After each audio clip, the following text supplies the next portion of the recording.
자, 지난번에 우리가 세계를 건너 너에게 갈게라는 책을 함께 봤었고, 그리고 나서 그 책에 대해서, 그 책에 이제 미래의 사람과 편지를 주고받는 그런 형식에 있어서 우리가 한번 편지글을 써보자.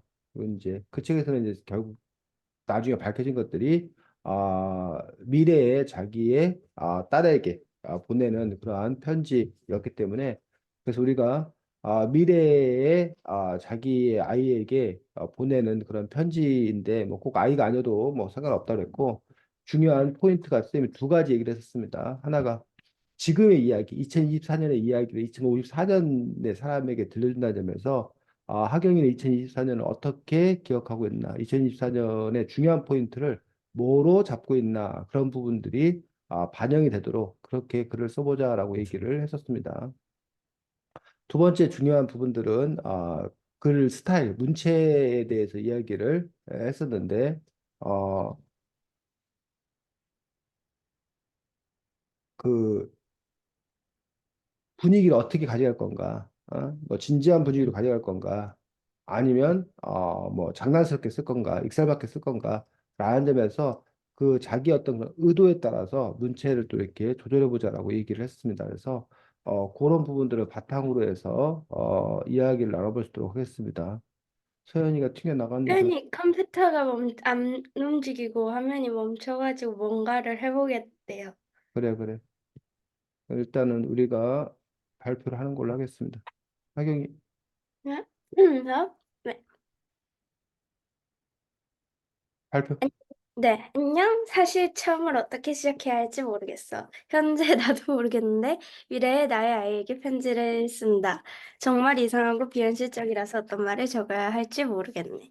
그렇지만 너에게 한 가지 확실한 건 무엇과도 바꿀 수 없는 사람이겠지. 특별하지 않아도 존재 자체로서 빛나는 사람일 거야. 지금 이 편지를 쓰고 있는 나는 너와 같은 나이야. 내가 너에게 존경받을 수 있는 훌륭한 사람이면 좋겠지만 아닌 것 같아.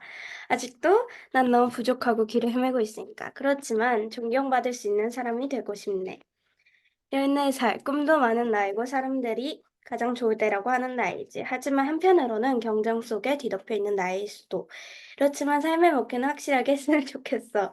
시험 성적만큼 중요한 게 네가 어떤 사람인 인지인 것 같아. 나도 목표는 어른이 되고 싶어. 이상하지? 당연히 나이가 들면 어른이 될 건데. 근데 어른이 되고 싶다는 의미는 그렇게 단순하진 않더라고. 나이만 먹는다고 어른이 되는 게 아니더라.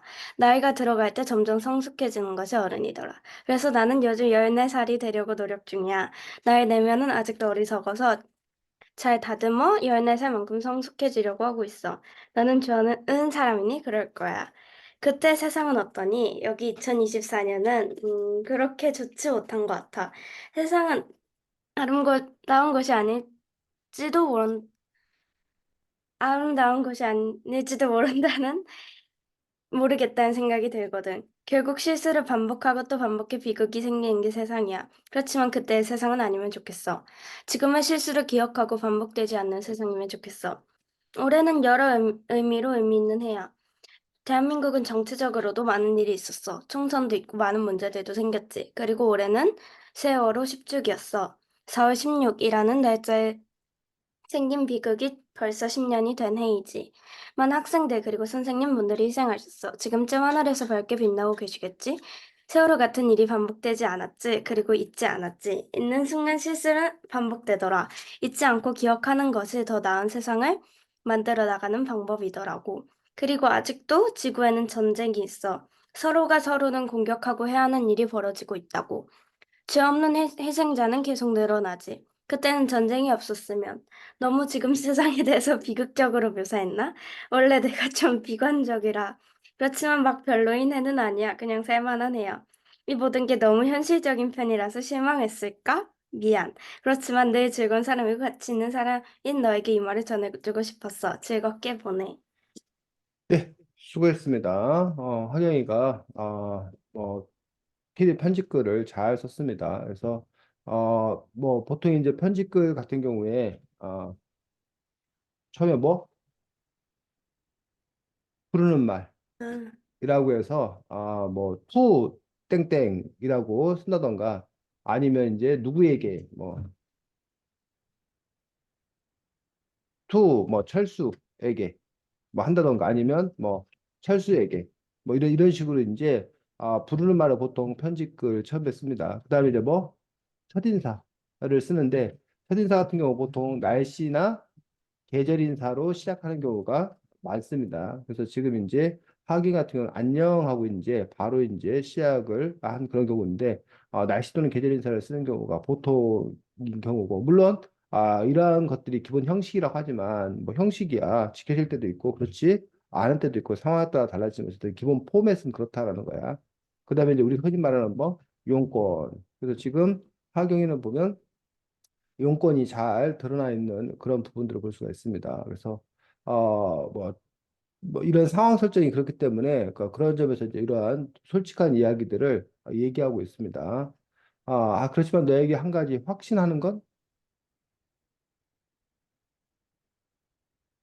확신하는 건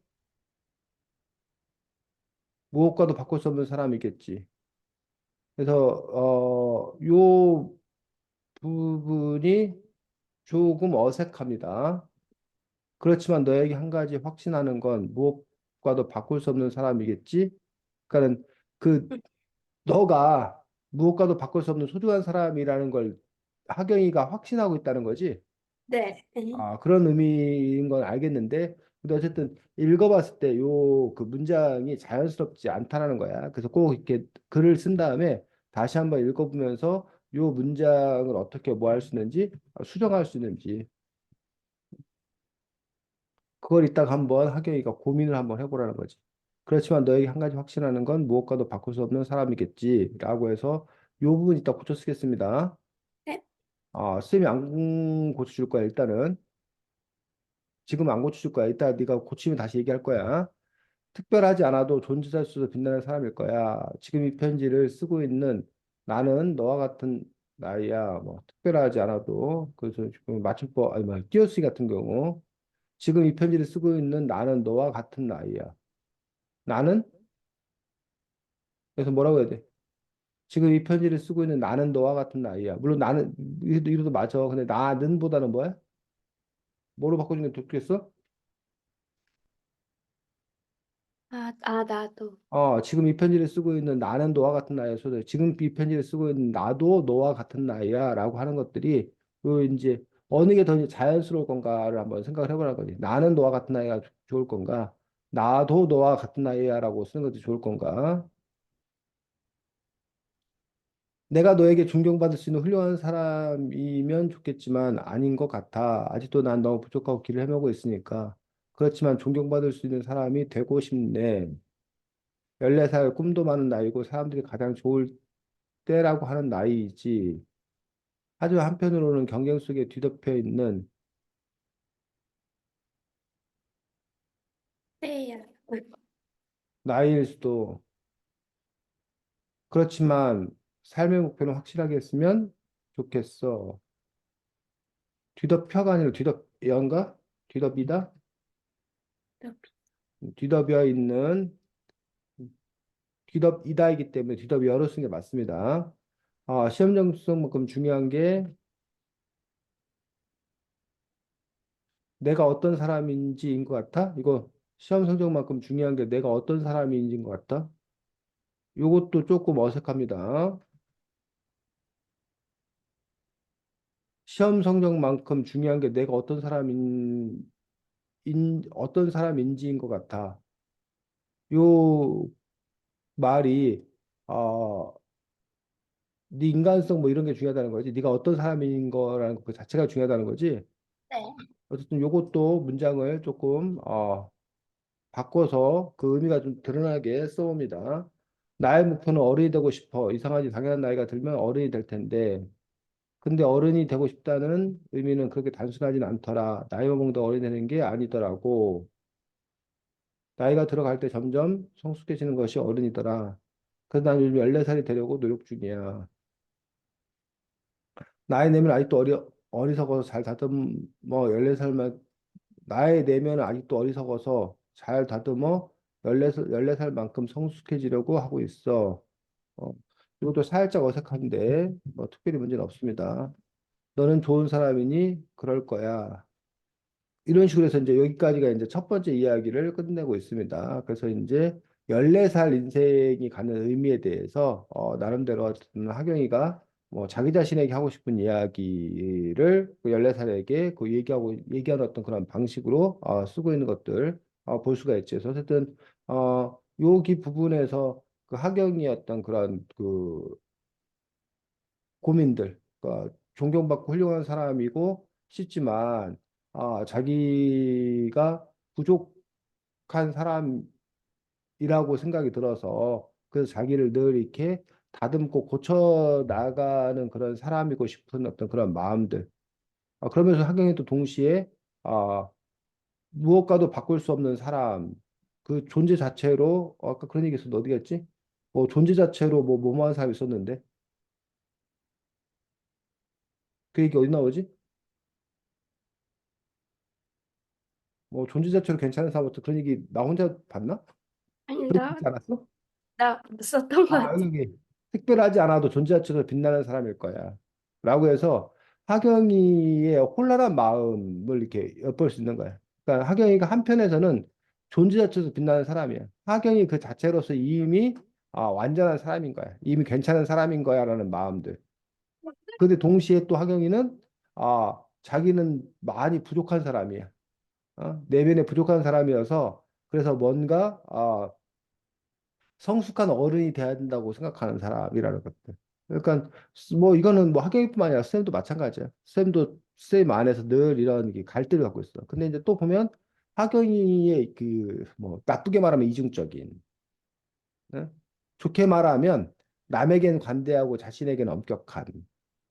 그래서 다른 사람, 너의 그 사람에게는 야 너는 특별하지 않은 존재에서 빛나는 사람일 거야. 무엇과도 바꿀 수 없는 사람이야. 넌 소중한 사람이야. 이렇게 해놓고 막상 자기 자신한테는 나는 어리석어. 난 부족해. 라고 얘기하고 있는. 그래서 이제 우리 지난번에 예전에 봤던 책, 그 나는 나를 돌봅니다라는 책 본 거 기억나 혹시? 네. 그때 이제 자꾸 그 사람이 얘기했던 것들, 왜 자꾸 자기 자신한테만 이렇게 엄격한 잣대를 들이대는가, 어? 남한테는 뭐 이렇게 그렇게 하지 않으면서라고 하는 어떤 그런 부분들이 혹시 이제 하경이에게도 드러나는 것도 볼 수가 있는데, 그런데 우리는 또 그렇게 또 배워, 사실은. 남한테는 관대하고 자기 자신이 엄격해야 자기가 훌륭한 사람이 될 수 있다라는 어떤 그런 부분들에 대해서 배우고, 그게 그래야 좋은 사람이다. 라고 이제 우리는 그렇게 우리의 어떤 그런 도덕관 그리고 뭐 교회에서의 어떤 그런 종교관 뭐 이런 부분이 맞다는 거지. 근데 이제 그 얘기를 또 이렇게 뭐 해보면 뒤집어 생각해 보면 그러면 남이 나한테 해줘야 되는 거 아닌가라는 점에서 그런 점에서 이제 생각들이 조금 다른 거예요.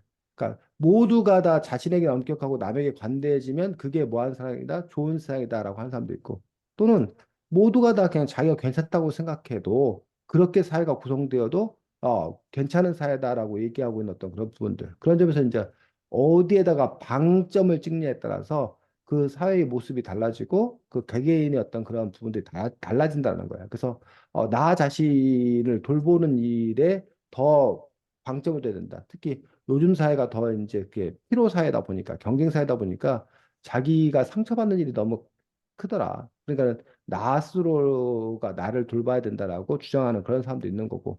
하지만 하경이처럼 뭐 하경이 기본 스탠스는 뭐야 남에게는 너 스스로 괜찮아라고 얘기하지만 자기 자신은 또 이제 어쨌든 부단히 더 좋은 사람이 되기 위해서 노력해야 된다는 어떤 그러한 또 가치관을 갖고 있는 것도 볼 수가 있는데 그런 점에서 한번 또 어쨌든 하경이가 이런 글을 쓰는 어떤 그런 과연 속에서 또 이제 이런 글을 쓰므로 인해서 자기 객관화를 하는 거예요.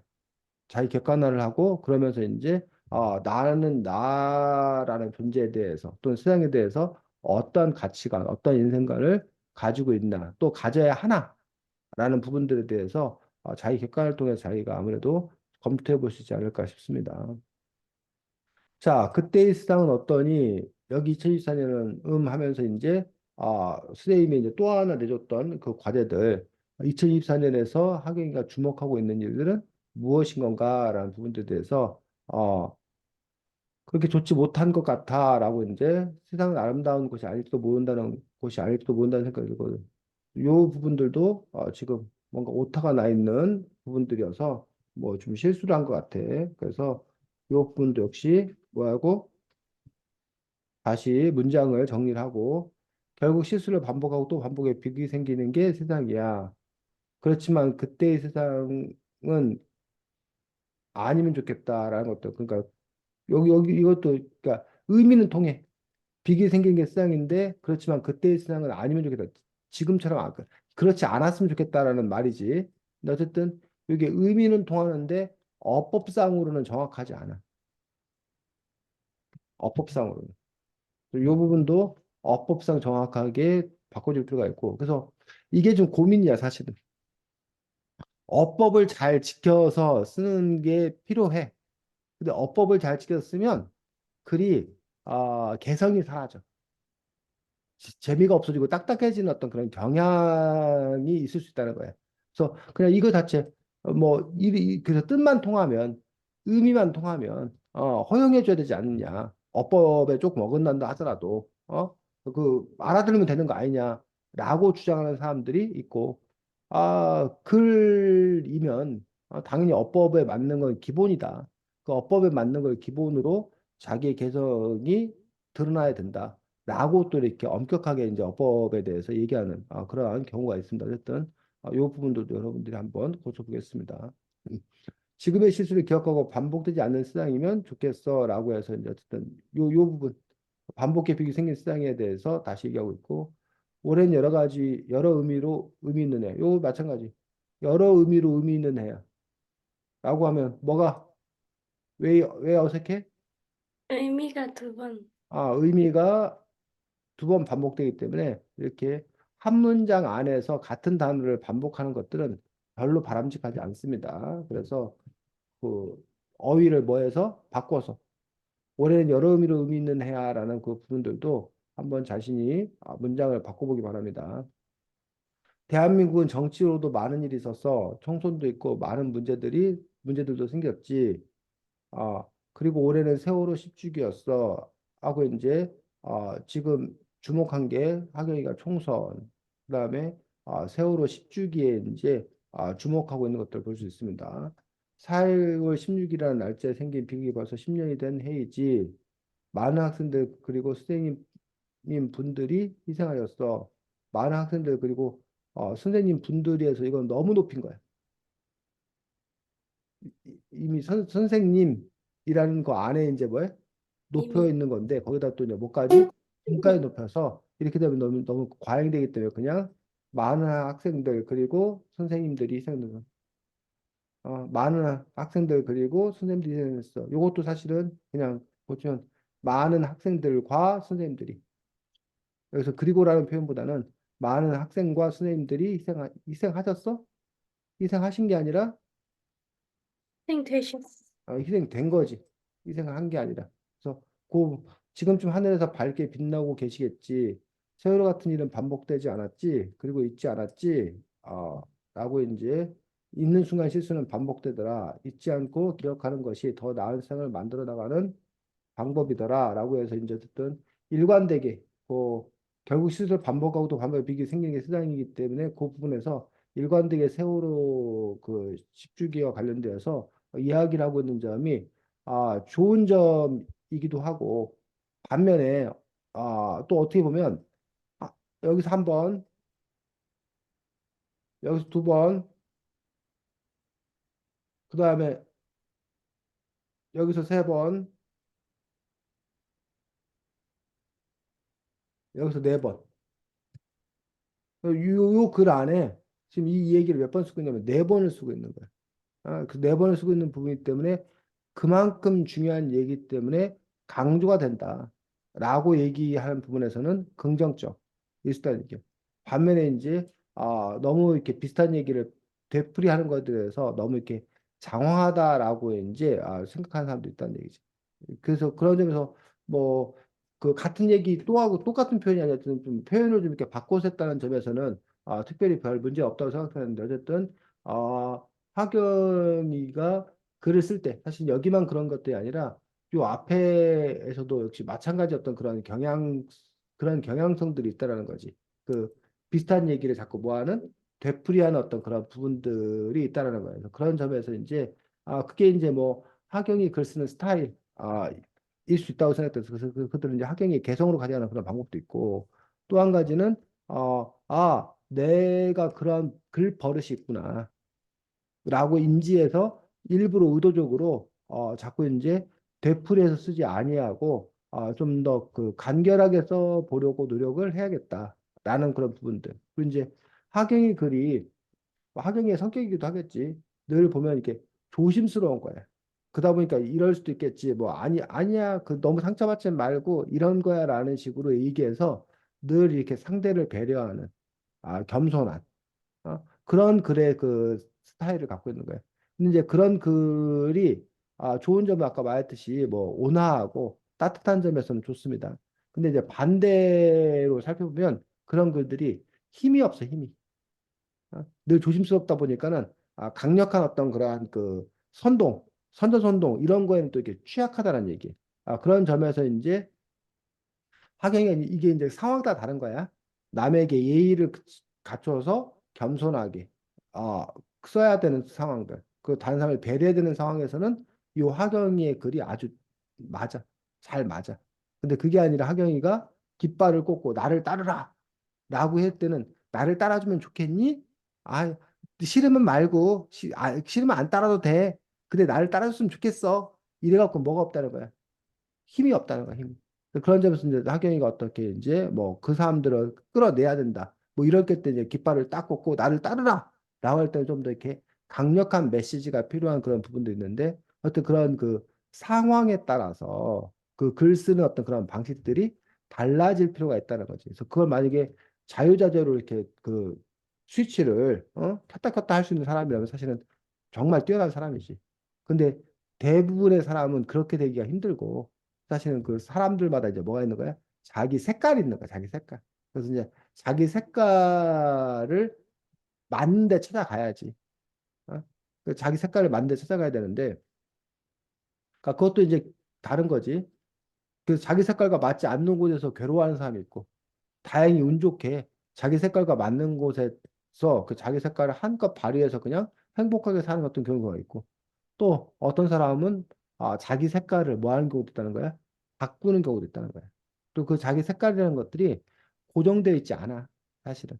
자기 연습에 의해서 또 어떤 중요한 계기에 의해서 그 색깔이 바뀌기도 해. 한 사람의 어떤 그런 색깔들이. 그런 점에서 어쨌든 하경이가 스스로 자기 색깔이 무엇인지 알고 또 자기가 다른 색을 내보기 위해서 또 이렇게 애쓰는 것도. 근데 자기 색을 또 꼭 다른 색을 내야 되는 건 아니라는 거지. 그 사실 선생님 역시 지금 보면 어, 늘 그렇게 뭐해? 이렇게 해야 돼라고 강하게 얘기를 못 하는 거지. 선생님 지금 하경이를 욕하면서 사실은 아경이 그 뭐야? 너가 날 닮았구나. 내가 맨날 그랬구나. 라는 생각들. 이런 부분들이 있습니다. 그래서 뭐 그런 점에서 어쨌든 자기를 객관화시켜서 보는 것들이 중요합니다. 자, 그다음에 이제 세 번째로 하경이가 관심 갖는 것들이 뭐 전쟁이어서 아마도 이제 러시아 우크라이나 전쟁 또는 이스라엘 팔레스타인 사이에 그 전쟁에 대해서 이야기하고 있지 않나 싶습니다. 근데 어쨌든 지금 선생님이 보면 어, 총선, 세월호 10주기, 전쟁 뭐 이런 거에 대해서 우리가 사회적 이슈에 대해서 관심 가질 수 있는데 하경이가 이 부분들에 대해서 좀 그 뭐라고 해야 되나 구체성 이런 것들은 상대적으로 좀 결여되어 있다라고 생각이 들어요. 그러니까는 그러니까 10년, 이거 30년? 30년 후에 아이가 요 2024년 총선에 대해서 알고 세월호 10주기에 대해서 알고 그때 전쟁에 대해서 알까? 즉 그 얘기는 하경이가 30년 전이면 30년 전 우리 30년 전 상황 설정하려고 했나? 그러면 네. 1994년? 그치? 1994년에 뭐가 있었냐면 북한의 김일성이 죽었어. 아, 그리고 그해 여름이 뜨거웠어. 아주 더웠어.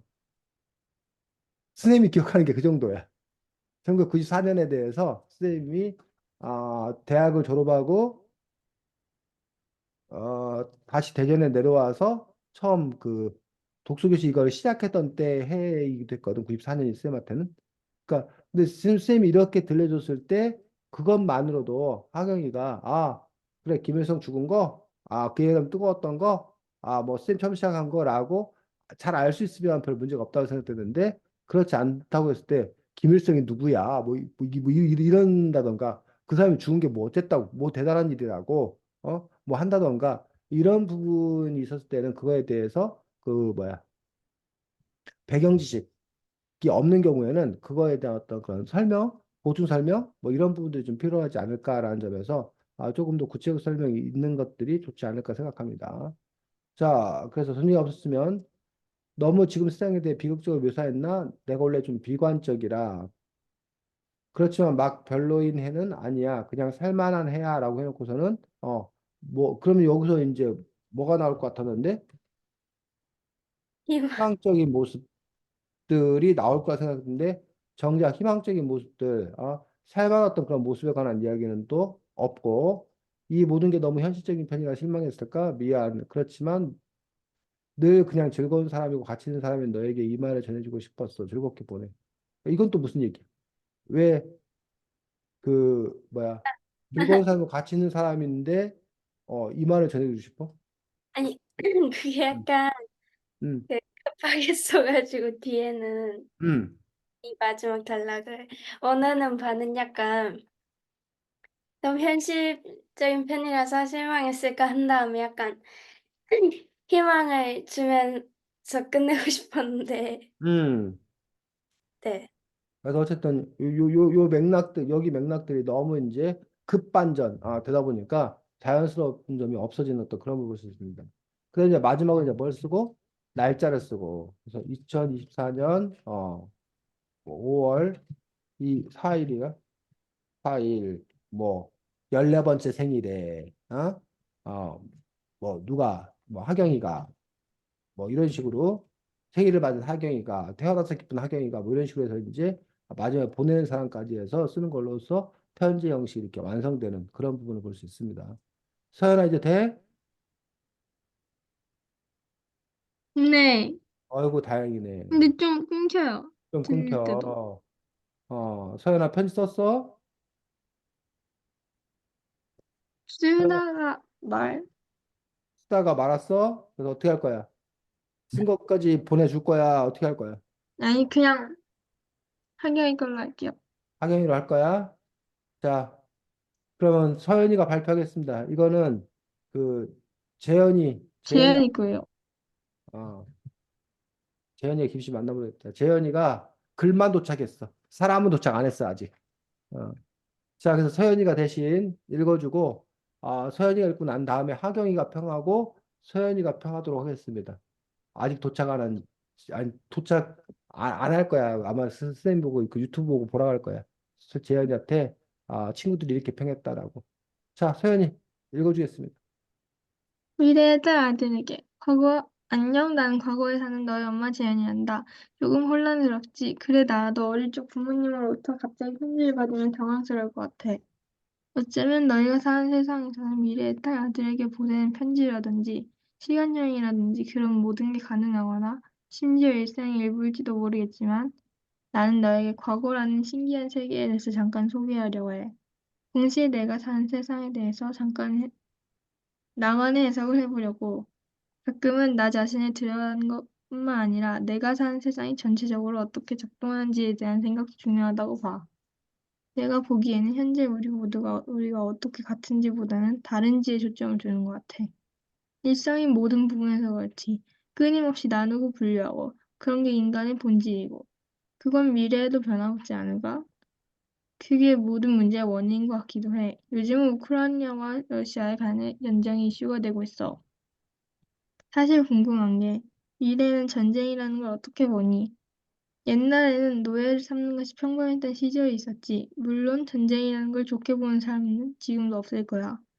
내가 묻고 싶은 건 미래의 사람들은 한 가지로 결정되지도 않고 모든 사람이 정확히 이해하거나 공감할 수도 없는 그런 목적을 가지고 단지 다른 나라에 태어났다는 이유로 서로가 서로를 죽이는 것에 대한 그런 것 말이야. 미래는 아예 말이 되지도 않니? 아님 여전히 치열한 전쟁이 일어나는 것들도 많니? 또 한 가지, 인간은 늘 변화에 대한 호기심과 두려움을 지니고 있었던 것 같아. 근데 나는 변화가 꼭 나쁘지 않다는, 어떻게 보면 뻔한 생각뿐만 아니라 우리가 변화에 대해 느끼는 두려움조차도 긍정적인 면이 있다고 생각이 돼. 변화가 무섭게 느껴진 이유는 무수히 많겠지만, 그중 지금의 나, 사랑하는 주변 사람들, 나가 사회에 있고 싶지 않아 그런 거 아닐까? 내가 조금 달라진다고 해도 난 여전히 나이겠지만, 우리 모두 그런 것에 예민하고 적응되지 못한 채로 태어난 존재들이니까. 그런데 우리가 있고 싶지 않은 면들은 어떻게 보면 우리가 되고 싶은 사람일 수도 있잖아. 이게 무슨 소릴까? 나도 내 말을 모르겠네. 그래, 다른 말로 바꿔보자. 요즘 사회가 무서운 속도로 발달하고 있어. 그래, 무슨 면에서냐고? 디자인, 공학, 기술, 의학, 교통. 이것 말고도 엄청나게 많아. 신기한 점은 각각의 분야가 발전할수록 서로에게 더 많은 영향을 미친다는 것이. 예를 들면 요즘 챗GPT라는 게 유행하는데 그래 너네가 나보다 훨씬 잘하는 걸 수도 있겠다. 챗GPT는 AI와 코딩을 활용해 만들어진 최신 기술이지만 이제는 화가 대신 그림도 그려주고 너네가 사는 시대에는 작곡가 대신 음악을 영화 감독 대신 영화까지 만들 수 있는 무시무시한 것이 되어 있을 수도 있어. 그런 의미에서 챗GPT는 코딩의 예술이 스며들기 시작하는 그런 복합적인 발전의 시작점이 될 수 있다는 것이야. 이런 기술이 점점 발달해 간다는 사실보다는 사람들이 점점 이런 변화를 두려워하지 않게 될 수도 있다는 것. 그게 제일 무서운 것 같아. 두려움은 우리의 가장 강력한 무기일 수도 있지 않을까? 우리를 보호해주고 때로는 그래, 때로는 나를 나 자신으로부터 보호해주기까지 하지. 그걸 잃어버린다면 한 가지 조언을 해주고 싶은 게 있다면 물론 나도 고작 중학생이지만 나는 바로 대답할 수 있어. 지금 현재에 집중해. 지금 현재에 가장 강렬한 스포트라이트를 비추자고. 좀 웃기긴 한데 예전에 난 이런 습관이 있었어. 작거나 큰 실수를 할 때마다 미래의 나 혹은 가족의 나한테 편지를 보내는 거야. 과거의 나야 절대로 그 문제집을 믿어서는 안 돼. 미래의 나야 다시는 이 친구랑 대화하지 말자. 그것 자체가 나쁜 영향을 끼치기보다는 완벽함을 추구하는 그런 압박감이 점점 나를 현재에 집중하지 못하고 그 순간을 즐기지 못하고 지나치게 미래지향적인 사람으로 만들었던 것 같아. 너희의 세계는 어쩌면 내가 살고 있는 세계보다도 훨씬 무섭고 부담스러운 속도 변화 속에 잠겨 있을지도 몰라. 그런 세상 속에 사는 너희는 나보다 훨씬 강렬한 압박감, 부담, 허무함을 느낄 수도 있겠지. 그래도 두려워하지 마. 세상은 언제나 변할 테니까. 다시 말하지만 그만큼 중요하고 그만큼 큰 위로와 힘이 되고 있고 적어도 나에게는 지금 이 편지 읽는 순간을 즐겨. 그리고 앞으로 나아올 모든 순간들. 세연이가. 자, 수고했습니다, 서연이. 자, 하경이. 어, 서연이가 쓴 글에 대해서. 일단은 늘 말하다시피 약간 저 되게 다른 약간 형식의 글이라서 되게 새롭고 되게 좋았어요. 그리고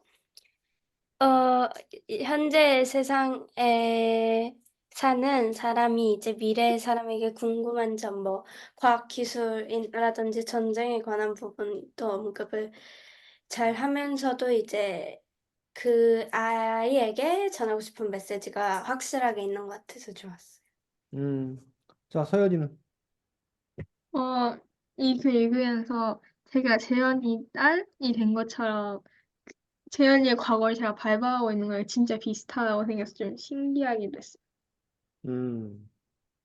자, 재현이가 뭐 늘 다른 글에서도 보였지만 이 글 역시 이제 재현이 어떤 그런 역시 개성, 색깔 이런 것들이 잘 드러나 있는 부분들을 볼 수가 있습니다. 그래서 어떤 뭐 재현이가 갖는 가장 큰 장점은 바로 깊이 있는 생각을 할 수 있다는 점들 그리고 그런 것들을 잘 글로 이렇게 표현할 수 있는 어떤 그 능력을 갖고 있다는 점들 그런 것들이 상당히 좋은 그런 재능이지. 그래서 지금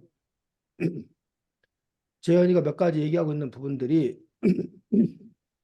의미 있다고 생각이 듭니다. 그래서 나 자신을 들여다보는 것뿐만 아니라 내가 사는 세상이 전체로 어떻게 작동을 하는지에 대해 생각도 중요하다고 봐라고 그 얘기하는 그런 부분들. 그래서 세상이 어떻게 작동하는 건가. 이게 이제 두 가지 면에서 의미가 있는데 하나는 요 자체로서 중요합니다. 정말로 여러분이 또 하경이가 서연이가 자기 자신을 잘 아는 것도 그리고 자기가 속한 이 세상에 대해서 관심을 갖는 것들도 중요하다는 것 자체가 그 메시지가 중요하고 근데 사실은 이제 글적으로 보면 요 이야기를 쓴 이유가 바로 우리가 사는 세상이 어떠한지에 대한 이야기로 넘어가기 위한 그 자연스러운 어떤 그 연결고리로서 또 그런 의미가 이렇게 있는 부분을 볼 수가 있습니다. 그러면서 이제 재현이가 세상을 바라볼 때 이 부분 같은지보다는 다른지에 대해 초점을 뒀다. 그렇기 때문에 이 전쟁이나 이런 것들이 일어난다. 혐오, 차별 이런 것들이 일어나는 이유들은 결국 같은지보다는 다른지에 초점을 두는 그런 그 부분들에서 이 사회의 어떤 그런 일들을 아주 이렇게 단순화시켜서 그 문제의 핵심이 이거다라는 걸로 그 부분들에 대해서 생각을 갖는 것들 이걸 보고 우리가 이제 어려운 말로 통찰력을 지녔다라고 얘기를 해요. 복잡한 문제가 있는데 그걸 이렇게 꿰뚫어 보는 힘, 그러한 힘을 갖고 있는 것들도 좋은 부분이라고 생각합니다. 그러면서 이제 우크라이나 러시아의 어떤 그런 전쟁 이슈에 대해서 전쟁. 그래서 아까 이제 하경이도 전쟁에 관한 이야기를 그 중요하게 이제 얘기를 했던 거야. 근데 이제 하경이가 전쟁에 대해서 접근하고 있는 것들이 안타까움 뭐 이런 부분이었더라면 그 부분 외에 이제 그 전쟁에 관해서 이제 어쨌든 옛날에 어떤 그런 상식이 지금은 그렇지 않은 어떤 그 부분들과 마찬가지로 전쟁에 관해서도 그러지 않기를 바라는 어떤 그런 마음들 요 부분에 대해서 이제 얘기를 어, 하고 있습니다. 자, 그다음에 두 번째 이제 변화에 대한 호기심과 두려움에 관한 부분들이 훨씬 더 좀 이렇게 더 그 윗부분보다 더 이제 철학적인 그런 부분들을 볼 수가 있습니다. 자, 그러면서 이제 변화에 대해 느끼는 두려움조차도 긍정적인 면이 있다고 생각해. 요 얘기가 사실은 더 의미가 있는 것들이 우리는 두려워한다고 했을 때 뭐 하지 마? 두려워하지 마. 두려움을 갖지 않고 용기를 내서 그거를 이겨내는 것들. 이거를 우리는 미덕이라고 얘기하고 찬양했다는 얘기. 그런데 오히려 두려움이 긍정적인 면이 있다고 생각해서 보통의 어떤 그런 사람들과 다른 생각을 했다는 거지. 근데 이제 보통의 상식과 다른 생각을 한다고 해서 무조건 좋은 게 아니라 근데 그것들이 나름대로 말이 돼야 된다는 거야. 말이 된다. 그래서 여기에 보면 뭐 물론 이제 중간에 이제 뭐 나도 무슨 소리 하는지 모르겠다 크크 뭐 이런 식으로 해서 어쨌든 그 점에서 이제 그냥 중학생다운 어떤 그런 모습들을 보여주기도 하고 근데 이제 우리가 글적으로만 놓고 보면 이런 부분들이 괜히 이렇게 막 한참 분위기 막 딱 몰입하고 있는데 갑자기 누가 농담 막 비슷하게 갖고 마음이 흐트러져 버리는 희화돼 버리는 그런 점에서 보면 사실은 이제 별로 글적으로만 놓고 글의 어떤 그 일관성이라는 측면에서만 놓고 보면은 이 부분은 사실 별로 좋지 않은 그런 부분일 수 있는 거지. 우리가 기껏 재현이 말을 막 믿고 막 계속 따라왔는데 나도 뭔 말인지 몰라 뭐 이렇게 돼버리면 뭐야 하고 좀 이렇게 당한 느낌 이런 느낌을 들기 때문에 이런 이야기를 쓰는 게 좋은 건가? 뭐 이게 사실은 자기의 솔직함이야. 솔직히 자기가 그럴 수 있어. 근데 이제 때로 효과적인 글을 위해서 그걸 자기가 뭐해? 감추고 드러내지 않을 필요도 있다라는 얘기지. 그래서 뭐 전쟁에 나갔을 때 장군들도 앞에 있는 장군들도 자기도 뭐해? 긴장되고 자기도 떨려. 근데 자기가 뭐, 야, 얘들아, 나도 무서워. 나도 긴장돼 죽겠어. 라고 했을 때 그 사람을 장군을 믿고 따르는 그 부하들 입장에서는 그 불안은 너무 증폭될 수밖에 없다는 거지. 그럴 때 나도 불안하고 나도 하지만 내가 그래도 장군이니까, 내가 지도자니까, 내가 의연한 모습을 보여서 이 상황을 내가 타개해야 된다. 이런 것들이 사실은 어떻게 보면 리더십, 그리고 책임감이라는 거예요. 그런 점에서 이제 글 쓰는 그 사람도 역시 마찬가지로 자기가 글 쓰는 어떤 그런 사람으로서 어떤 그런 책임감, 이런 것들을 생각한다면 이 부분을 과연 그대로 이렇게 솔직하게 드러내는 것들이 좋은 건가? 아니면 설령 그러한다 할지라도 이것들을 감추는 부분이 더 나은 건가? 이런 부분들을 생각해 볼 필요가 있는 거야. 자, 그러면서 이제 뭐 신기한 영향을 미치고 챗GPT 뭐 이런 것들에 대해서 구체적인 예를 들어서 이렇게 설명하고 있는 것들. 그래서 아까 이제 선생님 하경이한테 했던 이야기가 이렇게 구체적인 상황 설명이 좀 빠져 있는 것들이 아쉽다라고 했었는데 요 구체적인 상황 설정을 이렇게 하고 있는 것들 좋다고 생각합니다. 바로 요거 이런 기술이 점점 발달되어 간다는 사실보다는 사람들이 점점 이런 변화를 두려워하지 않게 될 수 있다는 거. 그게 제일 무서운 것 같아라는 식으로 얘기해서 요것과 이제 연결되는 거야. 변화에 대해 느끼는 두려움조차 긍정적인 면이 있다고 생각돼라고 얘기했는데 요 얘기에 대해서 그 진전시키지 않았었어. 근데 왜 이런 얘기를 했나라는 부분들이 바로 여기에서 이제 그 얘기가 나타나고 있는 거지. 두려움은 우리의 가장 강력한 무기일 수도 있지 않을까라는 식으로 해서 아까 보통 두려움에 대해서 우리가 두려움을 떨쳐버려라, 두려움을 이겨내라 라는 식으로 부정적으로 생각하는데 오히려 두려움이 갖는 긍정성들 그런 점에서 이제 이런 챗GPT나 과학기술의 발달에 대해서 사람들이 긍정적인 면에 열광하고 두려움을 갖지 않게 돼버리는 현실들이 문제다라는 그러한 그 재현이의 자기의 철학, 자기의 생각을 드러내고 있는 부분들, 그런 점들이 좋은 부분들이지. 자, 그다음에 한 가지 조언 해주고 싶다면 물론 나도 뭐 저쪽은 이런 부분도 아까 그 뭐 나도 잘 몰라 내가 무슨 말인지 잘 모르겠어 아닐 수도 있지 뭐 이런 식으로 하는 거에 대해서 역시 이제 자기에 대해서 현실을 자각한다고 해야 되나? 뭐 그런 부분들인데 그게 솔직하게 사실이긴 하지만 아까도 얘기했어. 사실이긴 하지만 과연 그걸 굳이 드러낼 필요가 있을까? 그러니까 드러내었을 때 그것들이 감동이 아니지 않나. 그래서 하경이가 서연이한테 서연아 너 이거 빵 먹을래? 라고 하면 서연이가 와 정말 나 이 빵 먹어도 돼? 고마워 그때 나 먹기 싫어서 이거 너 주는 거야. 라고 하면 그게 사실이라 할지라도 굳이 그 얘기를 해서 서연이의 그 뭐야 기쁜 마음을 뭐야 꺼트릴 필요가 있겠냐는 얘기야. 어? 그 때로는 그것들을 뭐야 거짓말하는 게 아니라 생략 생략할 필요도 있지 않나 그 얘기를 지금 이렇게 하고 있는 것들입니다. 그다음에 이제 마지막에서 이제 지금 현재에 집중해야 된다라고 하는 어떤 그런 부분들에 대해서 조언, 자기 하고 싶은 이야기들에서 또 그러면서 이제 현재 자기 이야기들, 자기가 현재에 집중하지 못하는 어떤 그런 부분들에 대해서 이야기하고 있고 마지막에 이제 마치는 말, 덕담으로서 이제 재현이가 그 글들을 마무리 짓고 있는 또 그런 부분들을 볼 수가 있습니다. 그래서 어쨌든 우리가 그 함께 공부하는 이유, 그 함께 이야기하는 어떤 그런 이유들이 바로 다른 사람들의 글을 통해서 어떤 식으로 글들을 써 나아가는 건가라는 부분에 대해서 배울 수 있고 또 이제 이런 생각도 있구나. 다른 사람들도 이런 생각을 하며 살고 있구나라는 것 통해서 서로의 생각을 배울 수 있는 것도 우리가 또 함께 공부하는 그런 이유라고 생각합니다. 자, 선택을 합니다. 그 서연이는 쓰다가 말아서 그냥 안 보여줄 거라고? 보여가 좀 그래요. 뭐가 그래, 그러기는. 자, 아, 그, 선택하겠습니다. 1번.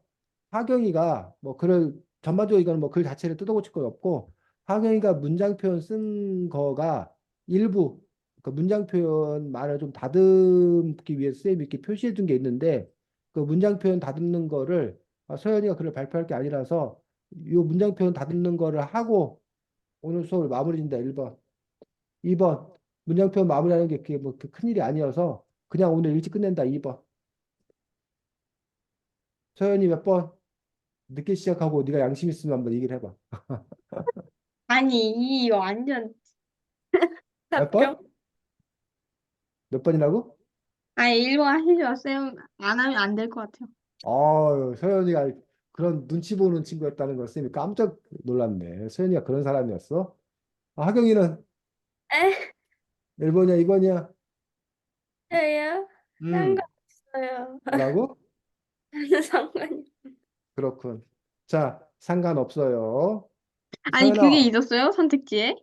뭐라고? 왜, 아니, 상관없는 선택지가 있었어요. 서연아, 오늘 무슨 날인지 알아? 오늘 무슨 날인지 아냐고. 하경이 생일이잖아요. 너에게 기쁨을 주기 위해서 하경이가 태어난 날이야. 네? 어? 어때? 하경이 네? 잘 태어났어. 너에게 기쁨을 주고 있어? 에? 너에게 기쁨을 주고 있어? 네. 아, 그래, 그래. 그러면 하경이가 잘 태어났네. 자, 그러면 하경이 쓴 글 부분들에 대해서 그 문장을 우리가 고쳐보는, 수정해보는 그런 활동 하겠는데, 서현이가 이 앞뒤 맥락을 안 보고도 고칠 수 있나? 어떻게 되나? 어떻게 될지 모르겠네. 요 빨간 글씨 있는 것만 선생님이 보내주면 돼? 그러면 고칠 거야? 일단 해볼게요. 채팅창. 자, 선생님 지금 빨간 글씨 그 고쳐야 될 부분만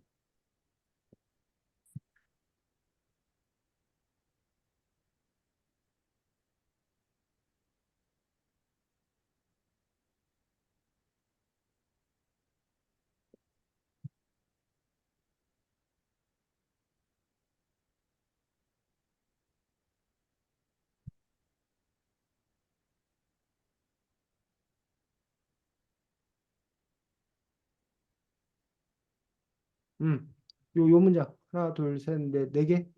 요 네 문장만 한번 우리가 고쳐보도록 하겠습니다. 그래서 지금,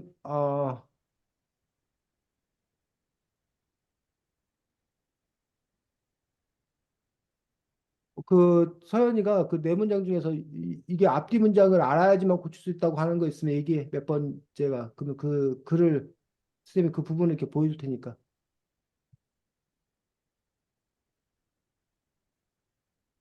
아니, 근데 이렇게 봐서는, 모르겠어?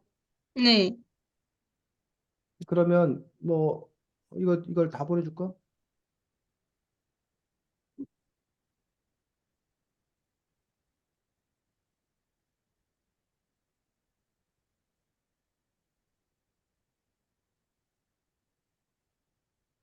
한 번에 가나 모르겠네.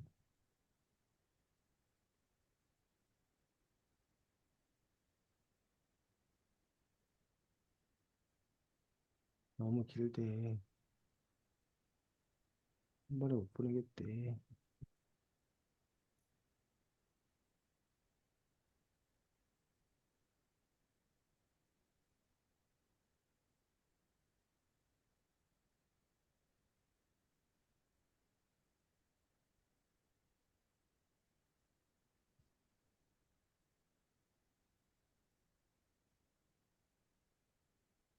음. 요거 글 채팅창에 보낸 거 보고서 한번 자기가 수정해서 그 수정한 부분만 다시 얘기해 보도록 하겠습니다.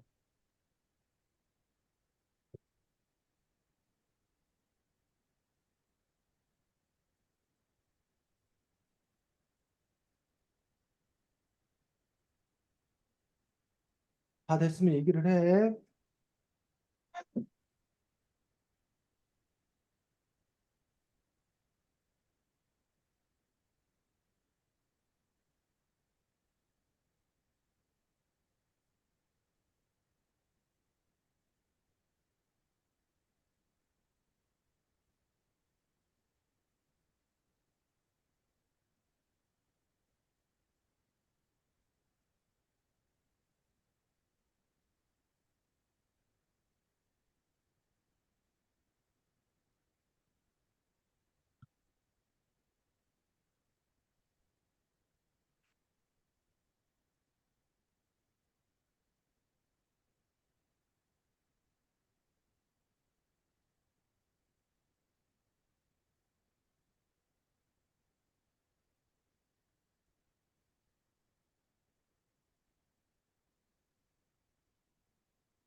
뭔 소리야?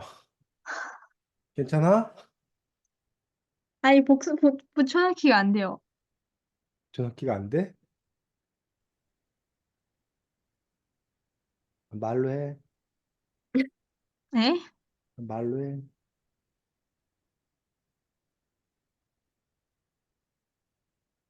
자, 악용이 다 됐어? 네. 어, 서연이는 아직요. 아직 안 됐어? 잠시만요. 음,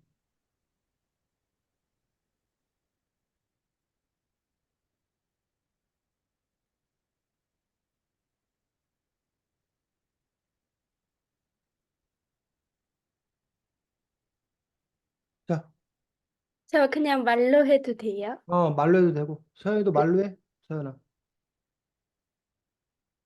요 문장 어떻게 고쳤어?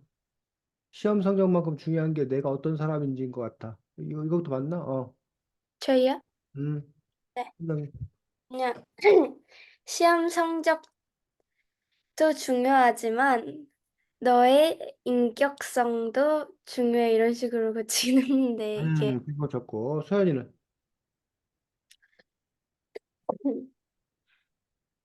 어, 서연이 날라갔어? 네. 이것도 시험 성적만큼.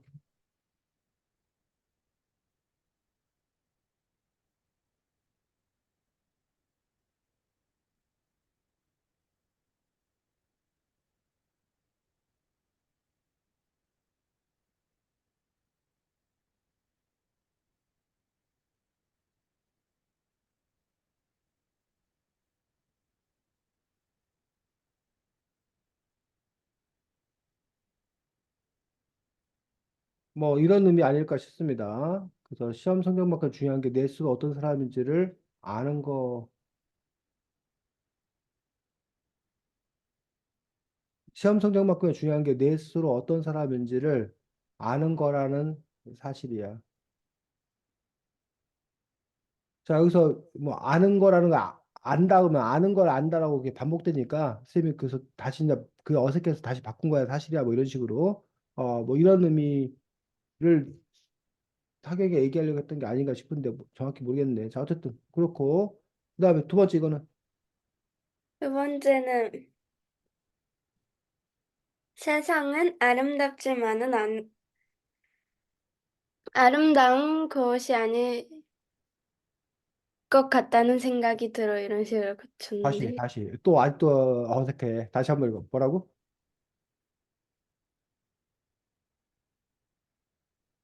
세상은 그리 아름답지 않은 것 같다. 음. 그때 일상 어떠니? 저기 2024년은 그렇게 좋지 못한 것 같다. 세상이 아름답. 아름다운 곳만은 아니라는 생각이 들어.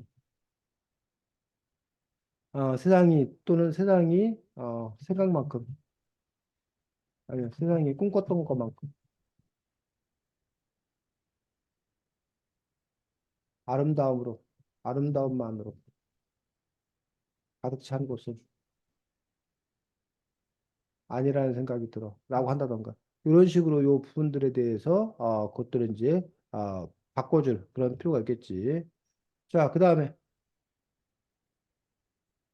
그, 그다음에 그렇지만 음 그때 세상은 지금과 다르면 좋겠어. 그렇지. 그렇지만 그때의 세상은 지금과는 다르면 좋겠어. 그렇지.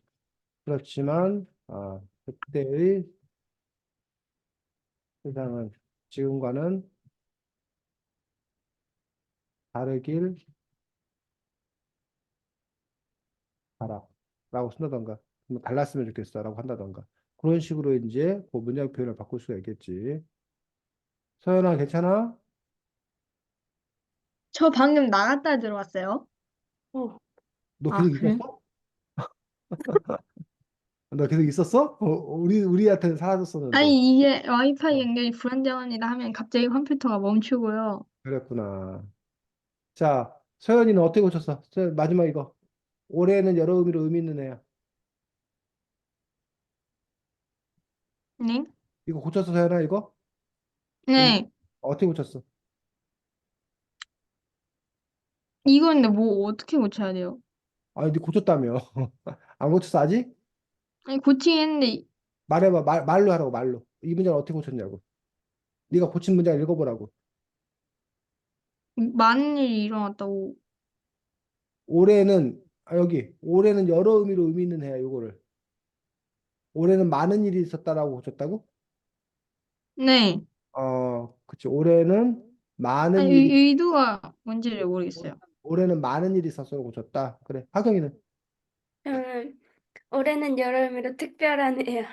올해는 여러 의미로 특별한 해야라고 해서 의미가 이렇게 중복되어 있기 때문에 이렇게 중복하지 말고 바꾸라고 해서 올해는 여러 의미로 특별한 해야라고 이제 그런 식으로 이제 쓴 것들을 볼 수 있고 그래도 되고 아까 서현이가 말한 대로 올해는 참 여러 다양한 일이 많았어. 올해는 특별한 일이 많았어. 이런 식으로 고쳐도 되고. 그래서 어쨌든 이렇게 한 문장 안에 이렇게 같은 단어를 이렇게 반복해서 쓰는 것들은 되도록 피해야 된다라는 것들, 그 이야기를 지금 했습니다. 그래서 어쨌든 이렇게 자기가 문장을 쓴 다음에 꼭 그 문장을 소리내서 읽어보고, 소리내서 읽으면 자기 입에도 이렇게 걸려. 좀 뭔가 좀 어색해, 이상해. 그러면 좀 더 쉬운 표현, 좀 더 이렇게 명확한 표현으로 고치려는 어떤 그런 노력들이 필요한 거지. 그래서 자꾸 그러면서 자기 문장을 다듬는 그런 연습들이 필요합니다. 자, 다음 주에는 요 책입니다. 뭐?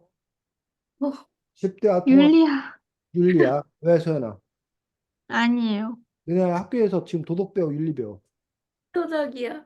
아직까지 중학교까지는 도덕인가? 네. 중학교까지는 도덕이고 고등학교 네. 가면 이제 도덕이라고 안 하고 윤리라고 그러죠. 윤리. 옛날에 뭐 국민윤리라고 하기도 했었는데 윤리라는 과목을 배우게 되는데 10대와 통하는 윤리학에서 이 철학의 파트가 뭐 심리학도 있고 논리학도 있고 근데 그 중에 한 파트가 이제 윤리학이라는 어떤 그런 파트이기 때문에 그 10대와 통하는 윤리학이라는 책으로 다음 주에는 함께 만날 수 있도록 하겠습니다. 하경이는 그래서 오늘 계획이 뭐야? 저요? 음. 없어요. 없어? 아유, 그렇군.